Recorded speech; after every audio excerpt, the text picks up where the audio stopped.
Sports. The latest Brawley great. Welcome back to sports, everyone. I'm Chaz Messman. Brawley Union High School has a rich history out on the wrestling mats, and Lauren Zaragoza is the latest in a long line to etch her name in history. Zaragoza won the California State Girls Wrestling Championship in the 135-pound division, becoming the lone Imperial Valley State Wrestling Champion in 2025. It means a lot to me. I mean, it's been a goal for me since I was a little girl. I've wrestled in the sport for almost 8 years. Never would I thought to win a title, so it means a lot to me and my family. The junior started wrestling as a little girl, drawing inspiration after watching her older brother compete. I remember seeing like these girls come out and they would wrestle. I'm like, oh, they have a girls division. Like that was really inspiring for me to see, and I was like, I want to be like them. So I mean, I just started wrestling after that. This state title is a result of Zaragoza's drive and countless hours in the gym. She's really committed. She looked like she had that vision this year, like she was focused. She had a dream, and her dream came true. Wrestling being one of the hardest sports too, just the extra work is the bare minimum. So you have to go over like above and beyond to just want to be better. Working out like throughout the day, in the mornings, after school, during lunch. I mean, just getting as much work as I can. Zaragoza practices against the boys, and she credits that as a major reason why she's risen above her competition. I've been going with the boys since I was a little girl. I mean, I've never really had too many female partners. I think it's a really good thing, especially if they're just, I mean, stronger, quicker, faster. I mean, you know, it makes a big difference going with the boys because they push you, and I mean, the boys in that room, I mean, they don't care that I'm a girl. They will give it to me. They'll take it to me. So I just put up a fight, and I mean, it really helps me in the end. Zaragoza now looks to make waves at national tournaments and repeat as state champion next year. Shifting gears over to the softball diamond, where the 1-1 Cibola Lady Raiders hosted the 0-1 Highland Hawks. Top of the first inning, Mialani Ocampo dribbles one down the third baseline. Cameron Cassidy scoops it. The throw on the run is good, but it's through the glove of Angelica Arellano. Ocampo advances over to second. Later in the inning, the ground ball over towards second base. Sophia McCall gloves it, but the throw is offline. Arellano can't make the tag, and Highland capitalizes it and makes it 1-0. A couple at-bats later, it's Alessandra Martinez, and she is going to get a big called strike 3 to retire the side, and the Raiders hold the Hawks to 1. Bottom of the inning, Stephanie Laura smacks a base hit right up the middle, but the Lady Raiders could not do much else offensively. So we go to the second. Madeline Bowden drives one out towards left center field. That one's going to bounce over the fence for a ground rule double, and the Hawks double their lead. Bottom of the inning, though, Giselle Robles launches one into the gap, which will roll all the way to the wall. Robles with a leadoff double, but Cibola could not string together hits in this one. They get shut out 9-0.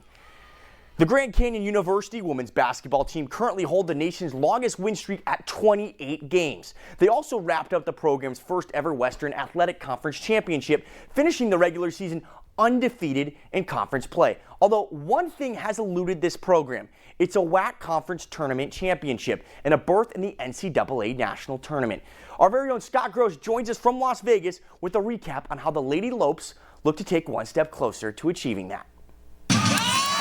The Havocs bringing what they call the biggest party in college basketball to Las Vegas. Scott Gross from the Orleans Arena in Las Vegas for the GCU Lady Lopes, coming with the nation's longest winning streak at 28 games. They also have a program record 30 wins this season. And oh, by the way, 4 players made all conference teams. Now, as amazing as all that sounds, one thing we know in sports, it's hard to beat another team 3 times.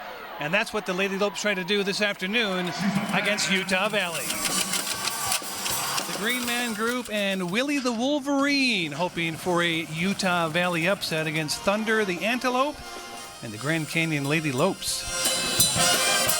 GCU out of the gates firing on all cylinders. Alyssa Durazo-Fresca, the new conference record holder for three-pointers in a season. The old record held by Becky Hammond dating back to 1998.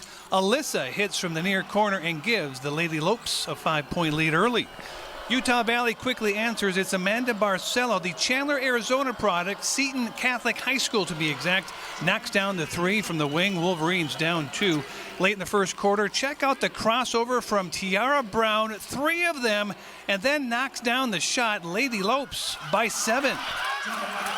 More from Durazo Fresca's another three. She was 6 of 9 from beyond the arc with 18 points in the first half. Head coach Molly Miller's squad up by 6 at the break. In the second half, GCU running away with this one. Durazo Fresca's not one, but 2 fakes, and then the left-handed finish. She would finish with a game and career high 28 points.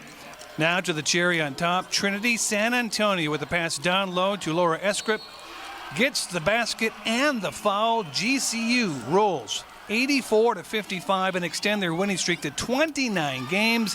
After the game, I asked head coach Molly Miller about the amounting pressure, if there is any. Is just taking it day by day, and we're always 0-0. So we don't feel that because of the standard we've set every day. So pressure doesn't affect your standard. Pressure doesn't affect your effort. Pressure doesn't affect your prep, your buy-in. And so that looks the same every single day for us. So we're just going to go try to win another ball game tomorrow. With the win, the Lady Lopes now advance to the program's third ever Western Athletic Conference Championship game. They fell in the previous 2 back in 2021 and 2022. So here's looking at the third time being the charm. They'll hope to do that on Saturday afternoon at 12:30. And speaking of threes, by the way, the GCU men, they tip out tonight against California Baptist at 8:30 in the semifinals. The Lopes looking to advance to the NCAA tournament for the third time in 3 straight years. From Orleans Arena in Las Vegas, I'm Scott Gross for KYMA Sports. Well, thank you, Scott. And that game is currently in progress for the GCU men's basketball team against the California Baptist Lancers. GCU right now leads 63-55 in that semifinal of the Western Conference tournament. The men looking to follow the win by joining them in that championship game on Saturday. GCU, like he said, in search of their 3rd straight title and 3rd straight NCAA berth. Yeah, and also in action tonight, the University of Arizona Wildcats. They're also going to be moving on to the championship game as they took down the Texas Tech Red Raiders 86-80. Big night for Caleb Love. He dropped 27 in a must-win game. Arizona will now take on Houston in that Big 12 championship tournament game tomorrow. And that is all we have time for in sports. Hey, Valeria, what's up? Hey, I'm your new sunrise anchor. Okay, pull up a chair. Oh, we have to always set up weather because that's the first thing people